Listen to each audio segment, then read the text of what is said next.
Bienvenidos a mi canal. Soy Alma y hoy les traigo la segunda parte de la leyenda de Yeye Tsogyal, la princesa iluminada. Si no viste el video anterior, te dejo el link en la descripción para que vayas a verlo. En la primera parte vimos cómo esta joven princesa se escapó 2 veces de la vida que quisieron imponerle, desafiando al poder y las convenciones de esa época. Y ella luchó con todas sus fuerzas para seguir el camino que le dictaba su corazón. You don't meet a girl like that every dynasty. En este video conoceremos la parte de su historia que nos muestra cómo no solo se convirtió en la discípula principal y consorte de un gran maestro, sino que también se convirtió en una sabia yogini y una maestra poderosa por mérito propio. Capítulo 1. El despertar de la conciencia. El mundo de Yeye había sido de seda y oro. Pero el camino que ahora tomaba con el maestro era de polvo, piedra y silencio. La majestuosidad de la corte fue reemplazada por la vasta inmensidad de las montañas, guardianas milenarias de secretos ancestrales. La primera prueba del maestro fue la resistencia del cuerpo y el alma. Caminaron durante días, bajo un sol implacable y el frío penetrante de las noches. El viento aullaba como una criatura mítica, intentando arrancarles la voluntad. Su cuerpo, aunque exhausto, sentía la energía de un nuevo propósito. Ella había depositado toda su confianza en este ser que ahora era su guía. Y ella ya no era la misma. Finalmente, llegaron a su destino. Una cueva sagrada, oculta en un desfiladero, protegida por cascadas que susurraban leyendas antiguas. El lugar no era un refugio, sino un santuario de poder. Al entrar, la luz se disipó, pero una calidez mística envolvió a Yeye, calmando el frío que había sentido durante días. El maestro se sentó en el centro de la cueva, su figura inmóvil.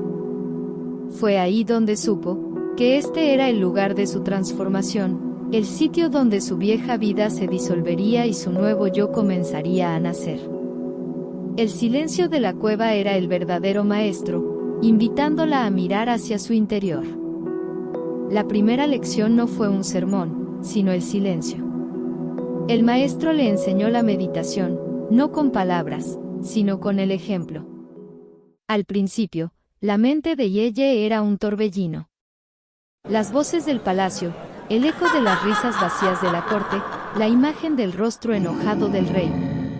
Todo eso luchaba contra el silencio que buscaba su alma. Pero mientras el maestro irradiaba una paz inquebrantable, las distracciones comenzaron a desvanecerse. El caos de su pasado se disolvió como la neblina de la mañana. El maestro le enseñó a ver la realidad, como un vasto océano de energía y luz. Le mostró que las emociones que la habían atormentado, no eran dueñas de su alma, sino nubes pasajeras que podía observar, sin apegarse a ellas. La princesa que había sido se estaba desvaneciendo, y en su lugar, una fuerza interior comenzaba a despertar. La siguiente lección fue la purificación. La mano del maestro no hizo nada, y aún así, Yeye sintió un llamado irresistible a levantarse y lavar los residuos de su antigua vida. Caminó hasta una pequeña cascada cercana a la cueva y sin dudarlo, se acercó a las aguas frías, un espejo de su pasado. La ropa que había sido de princesa, ahora rasgada y sucia, era un recuerdo de la jaula que había dejado atrás. Las gotas heladas de la cascada tocaron su piel. Cada gota que caía sobre ella, la ayudaba a liberar sus cargas. El miedo, la vergüenza y el dolor del cautiverio se fueron con el agua, desapareciendo en la oscuridad. El despertar de su conciencia fue doloroso, una ruptura de todo lo que creía saber y de todo lo que había vivido. Pero cada fragmento roto de su antigua vida, le abría una nueva dimensión. Conmovida por la experiencia, regresó y se sentó frente a su maestro. Padmasambhava, que estaba meditando, abrió sus ojos y sus miradas se encontraron. Esta vez, el reconocimiento no era solo de un destino compartido, sino de un vínculo espiritual que acababa de nacer. El poder que ella tanto anhelaba, no estaba en el mundo exterior, sino en lo más profundo de su ser. Ahora lo sabía. Y ella ya no era una princesa, ni una esclava. Era un alma purificada, una discípula lista para comenzar su verdadera iniciación. Capítulo 2. El primer acto sagrado. La cueva que habitaban no era solo un refugio. Era una sala de entrenamiento. El maestro no usó palabras, sino el mundo mismo como su libro de texto. Le enseñó a escuchar el silencio, a sentir el flujo de energía en su propio cuerpo y en la tierra bajo sus pies. Después de mucho entrenamiento, ella aprendió a disolver los límites de su ser, a fundirse con el aire que respiraba y con la roca que la rodeaba. Su mente se volvió un lienzo claro, capaz de percibir lo que antes era invisible. El maestro le enseñó que el universo no está vacío, sino habitado por fuerzas poderosas y a veces caóticas. Y así, el primer desafío llegó. Un día cualquiera, una energía oscura y agitada irrumpió en la cueva. Era el espíritu ancestral de las montañas, enfurecido por la presencia de intrusos. No era una criatura de carne y hueso, era una voz milenaria, como una tormenta de ira intangible que arremetía contra las paredes, haciendo temblar el suelo. No buscaba destruirlos, sino expulsarlos del lugar. Y ella, por instinto, se preparó para la huida, pero la mano del maestro se posó sobre su hombro, impidiéndole que se mueva. La prueba era para ella. I'm sorry. I'm just nervous. I've never done this before. El terror paralizó su cuerpo, pero su mente, ahora purificada, se activó. Entonces, recordó la lección. La lucha externa era inútil. El verdadero poder estaba en su interior. Con decisión firme, proyectó su conciencia, no para enfrentarse a la criatura, sino para comprenderla. Con su mente, ella se sumergió en el caos de ese espíritu, y lo que encontró no fue maldad, sino una tristeza antigua y una profunda soledad. En un acto de inmensa compasión, proyectó una imagen de luz y calma. La criatura se calmó. Su rugido se convirtió en un lamento y luego en un susurro, como si estuviera aliviada. Y ella, con un poder que no sabía que tenía, le ofreció paz y entendimiento. La energía que amenazaba con destruirla, ahora se disolvía, y en el silencio que siguió, ella comprendió la verdad. Su poder no era para la guerra, sino para la compasión. Capítulo 3.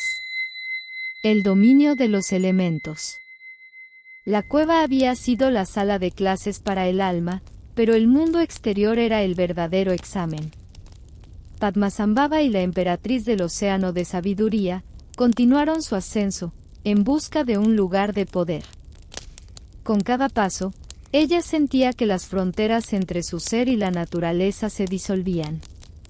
El frío del aire se convirtió en un abrazo, el granito de la montaña, en la fuerza de sus huesos. El maestro le enseñó a comunicarse con los elementos, sin pronunciar palabras. Con un simple gesto de su mano, el viento se calmaba. Con un susurro de su conciencia, el agua de un lago helado se agitaba. Y ella observaba, no con los ojos, sino con el corazón, aprendiendo a bailar con las fuerzas primordiales del universo. Su primera tarea fue el dominio del viento. This is your chance to prove yourself. Debía convencerlo de que no era un enemigo, sino una fuerza que podía guiar. Y ella sintió la rabia del viento, el eco de su tormento, y en lugar de luchar, proyectó su propia calma. La tormenta se desvaneció, y el viento, ahora un suave suspiro, se arremolinó alrededor de su cuerpo como un manto invisible. Capítulo 4. El primer milagro.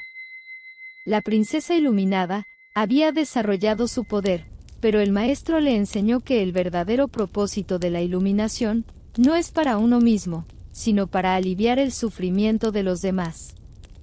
Así, dejaron la majestuosidad de las cumbres para descender a un valle que había olvidado la luz.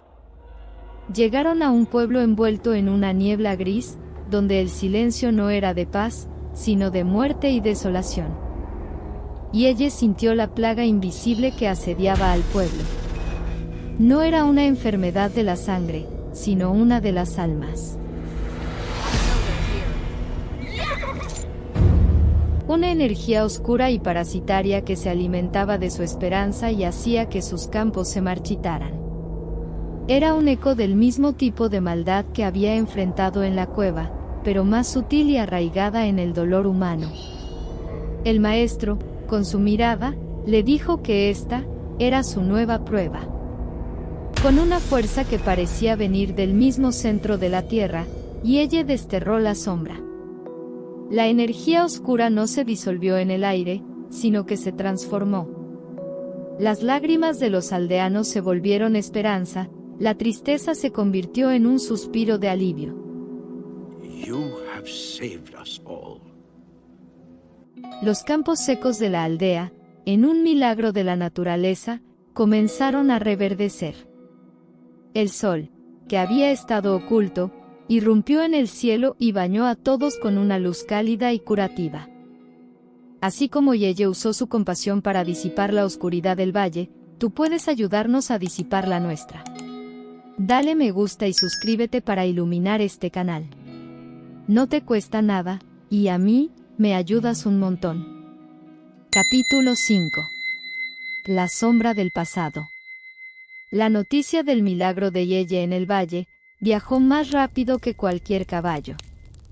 Las historias de una joven sanadora que purificaba la tierra y el alma de la gente llegaron a oídos del rey Trisón de Etzen.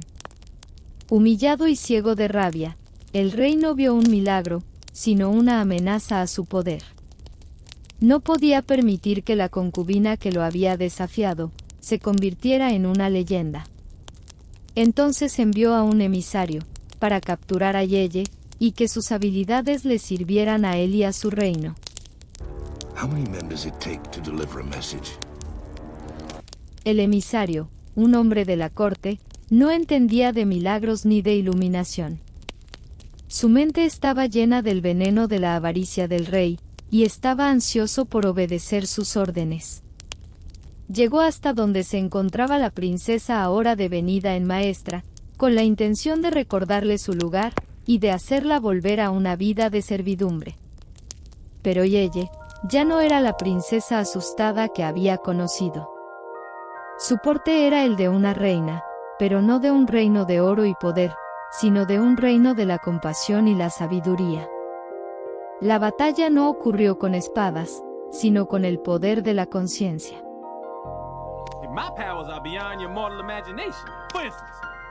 Y ella usó su compasión para purificar el odio del emisario. La luz que emanaba de ella penetró en su mente, desterrando la sombra de la avaricia del rey. El emisario, de repente se detuvo, con la mirada perdida. Su rostro, antes lleno de ira, ahora estaba vacío. Como si un peso invisible hubiera sido liberado de su alma. La victoria de Yeye no fue sobre un enemigo, sino sobre el pasado que una vez la aprisionó. Capítulo 6. La transmisión de los tesoros escondidos. Habían pasado años, desde que Yeye dejó atrás el palacio. Su mente se había convertido en un vasto cielo sin nubes, un espejo capaz de reflejar la totalidad de la realidad. El maestro, viendo que su discípula estaba lista, la condujo al lugar más sagrado de todos, una meseta en la cima del mundo, donde el universo mismo parecía susurrar sus secretos. Aquí, no habría palabras. El conocimiento se transmitiría de mente a mente. Y ella y Padmasambhava se sentaron en silencio absoluto, con las palmas de las manos unidas. Un aura luminosa los envolvió. De la frente del maestro, se desprendió un hilo de luz dorada que se dirigió lentamente hacia la frente de ella. En ese acto profundo y mágico, Padmasambhava le transfirió la totalidad de su sabiduría. La princesa que había huido de un destino terrenal, ahora aceptaba un juramento sagrado. No era solo la guardiana de su propia conciencia, sino la protectora de una sabiduría que salvaría a generaciones futuras. The most beautiful of all. Con el conocimiento ya integrado en su ser, su misión era clara. Ocultar los tesoros sagrados, los termas, para que no se perdieran en un mundo que aún no estaba listo para ellos. Juntos, se convirtieron en viajeros del tiempo, enterrando el pasado para asegurar el futuro.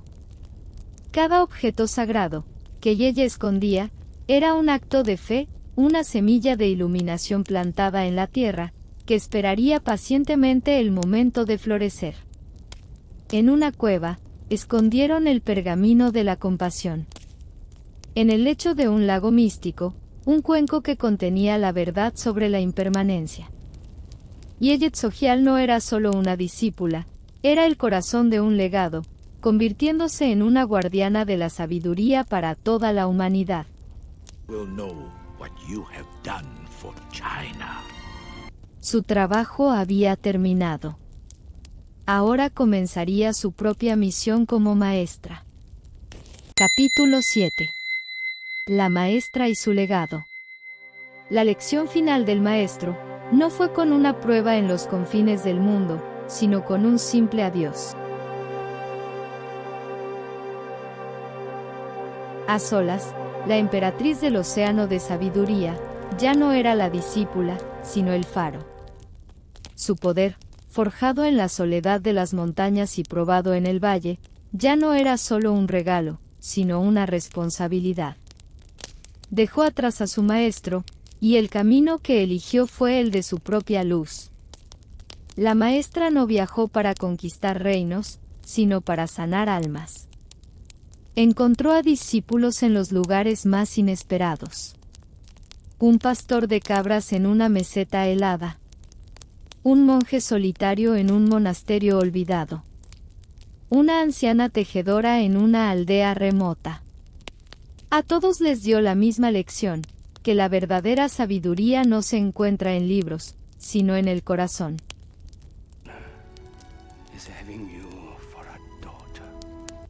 Y así, con cada acto de bondad, su legado se extendió como una red de luz sobre la tierra. No construyó templos de piedra, sino comunidades de fe. Yeye Tsogyal no fue una líder de ejércitos, sino una general de la compasión. Su nombre ahora era el de una leyenda, la de la mujer que desafió al poder para seguir el llamado de su propia conciencia. Capítulo 8. El último vuelo del arco iris. El final de la vida de un ser iluminado no es el final de un cuento, sino el comienzo de una leyenda. Y ella ya no estaba atada a las limitaciones de un cuerpo o a un mundo de imperfecciones. Su trabajo en la tierra había terminado. Con una última mirada de profunda compasión a sus discípulos, sus ojos cerrados se iluminaron. The flower that blooms in adversity is the most rare and beautiful of all. El gran secreto del budismo tibetano no es la muerte, sino la trascendencia. El cuerpo de Yeye Tsogyal no fue entregado a la tierra, sino al universo. En el momento de su partida, el cielo se llenó de un vasto arco iris que unió la tierra con el cielo. Cada color era un eco de su vida, el rojo de su amor, el azul de su sabiduría, el amarillo de su coraje. La figura de Yeye se desvaneció por completo, y en su lugar solo quedó una lluvia de partículas de luz que se disolvieron en el aire. El legado de Yeye Tsogyal no se encuentra en tumbas o monumentos, sino en el corazón de cada persona que escucha su historia. Su legado no puede entenderse sin la figura que la guió. Si quieres conocer la misteriosa vida de Padmasambhava, te dejo este video. Su vida nos enseña que la verdadera realeza es un viaje del alma. Y si tú también quieres emprender este viaje, recuerda que la iluminación no es un destino, sino un camino. Nos vemos en el próximo video.